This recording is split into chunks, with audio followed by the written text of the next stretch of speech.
want you to imagine a really great first date. Or perhaps for the more career-minded among us, to imagine a really promising interview for a position that you really, really want. So I want you to actually take yourself back to that place, to the park bench or the restaurant or the fluorescently lighted, no windows room. And I want you to remember how that felt, the energy and the excitement and the feeling of just being alive in that moment where you could feel the chemistry, whether it's romantic or professional. You can feel that chemistry going, and you feel like you've created your own little universe that you're inhabiting. So, at some point though, your hour's up, the afternoon ends, the 2-day multi-date extravaganza is over. So you shake hands politely, and you say goodbye. And that's when the really hard part starts. Because you get home, and that night maybe you're okay, because you're not expecting to hear back that night. That would be crazy.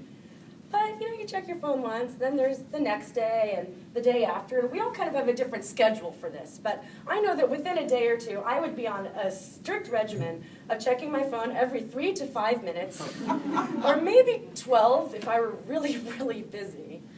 I would be monitoring my email also, even if we hadn't exchanged emails, because who knows, I'd be checking Facebook. Maybe they sent me a friend request.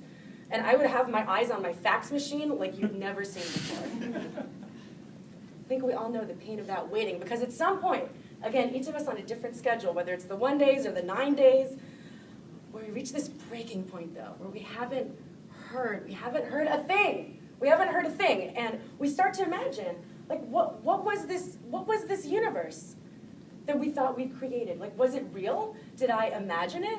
Was it made up? How did this person measure me and find me lacking? From this place that felt so safe and so alive.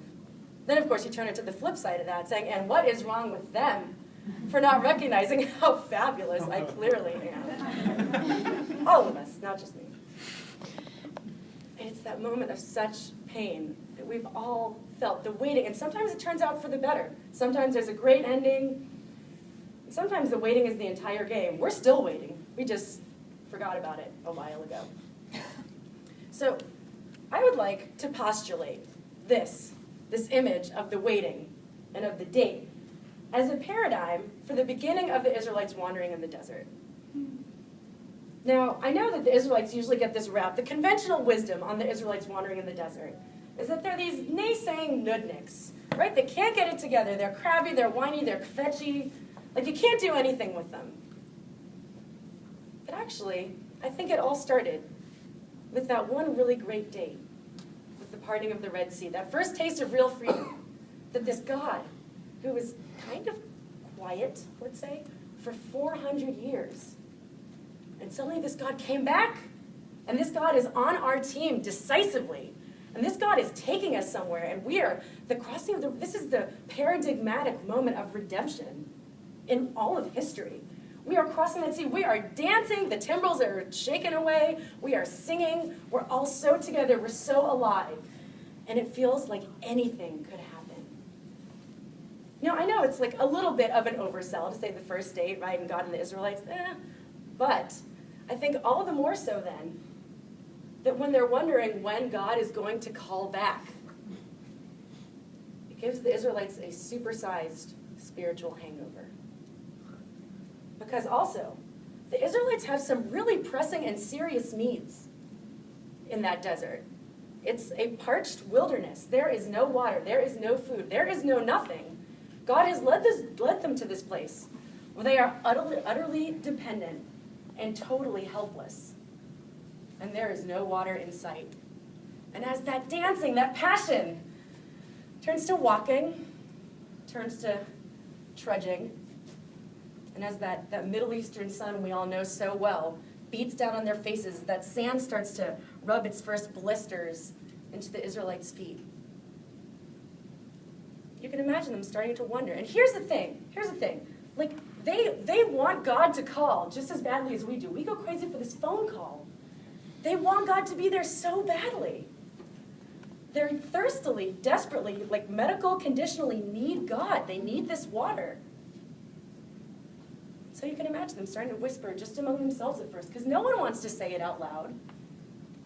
No one wants God to not call them back and to leave them for dead in the desert.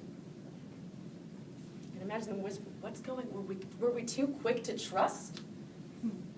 After 400 years of nothing, then we were all in for a moment? Were we crazy? What's going on here? How can you blame them for wondering that? But then, like any old-style dating expert would tell you, on that third day, on the third day the Israelites find water. They're at Mar'ah. I installed this map to show you that.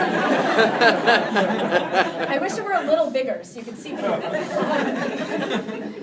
The Israelites see water in Mar'ah.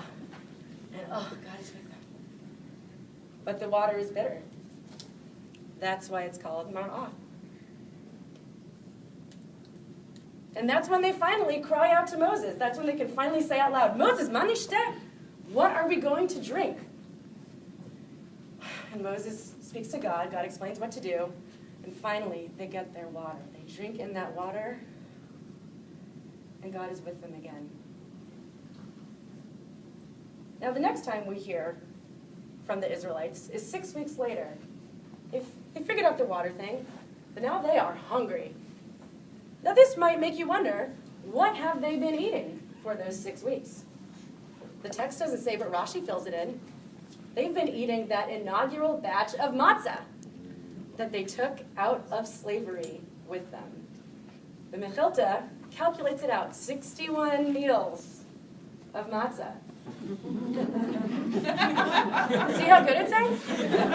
So, in our communities, our week of Passover, I think that the ritual commiserating over matzah has become like a religious aspect of the holiday, right? We can't take it. We love complaining about it. That's part of the thing.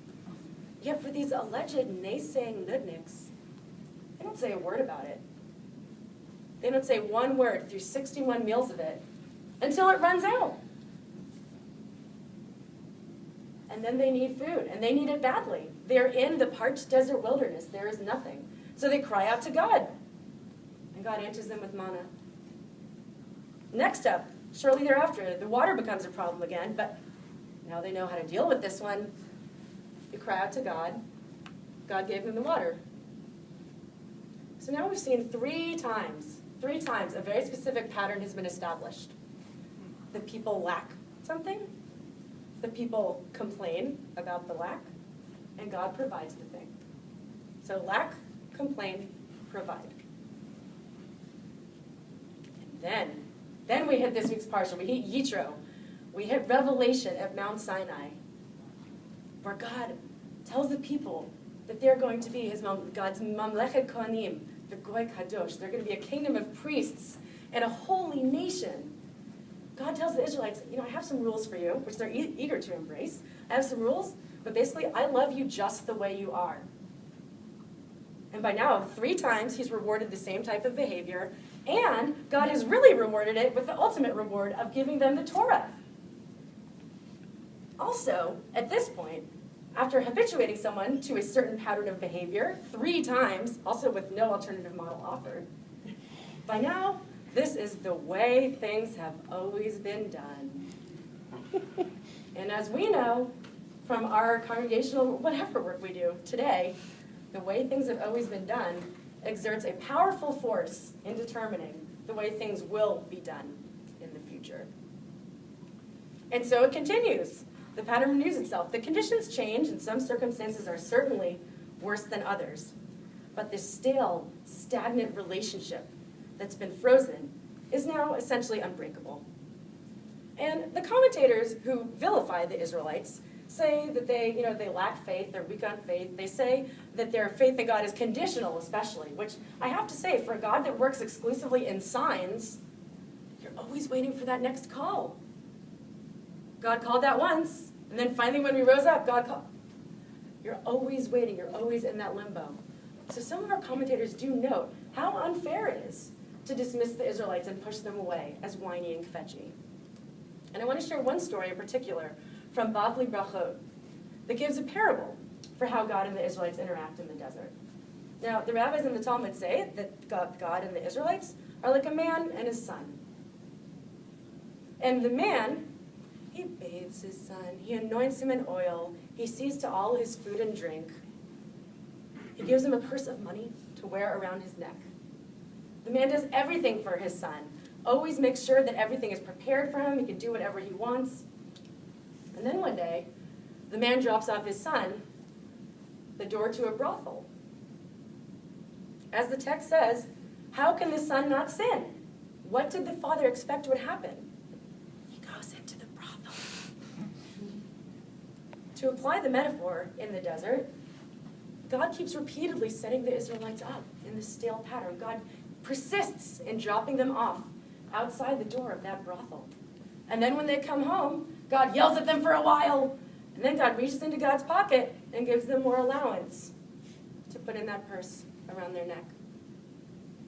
God never marches into the brothel and yanks them out by the ear to have a serious discussion about our family's values. By the same token, though, it's not all on God. The Israelites never sit down with Dad to try and have a conversation about how this relationship might grow and change now that we're all grown-ups, how we might communicate better, how we might set some boundaries between us. Instead, lack, complain, provide. And as we see, the Israelites are really good at using that pattern for their very immediate bodily material needs. But they're not very good at using that pattern to see anything bigger, to step back from what's going on and see how they could envision a better future with a better relationship in an ongoing way with God. And that's what I want to talk about in our own lives today, and especially here at the Hebrew Union College. This is our community. This is my community. This is what I have here in LA. And I want us to think about the instances where we're like the Israelites. We have complaints that are so justifiable, right? We have our papers and we have our pulpits and we have meetings and they're so choking and we say, help, help, Devorah. Chanun Farachum, Devorah, help us. We call out for these things that are choking us. But I don't know if we step back for the things that would just create a better community and a better relationship, not only with ourselves, but with God. I want us to think about our relationships and the patterns in them, whether it's students, faculty, staff, administrators. I want us to think about the patterns in our relationships with our tefillah experience, with our laptops, with our communal spaces.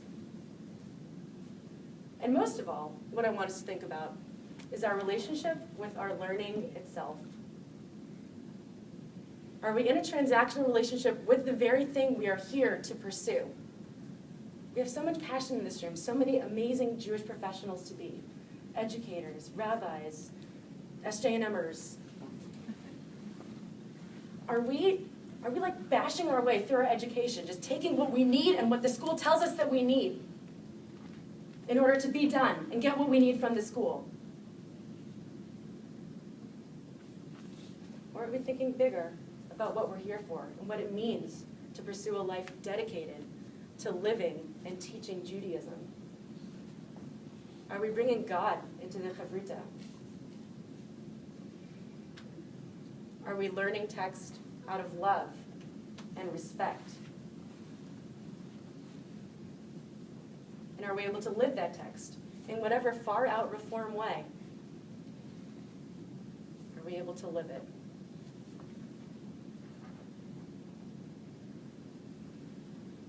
Knowing how the wandering in the desert ends up, I think there's such a sweet poignancy when I go back and read that first date moment, that crossing of the Red Sea, the triumph, the feeling of being alive, like anything is possible, anything could happen.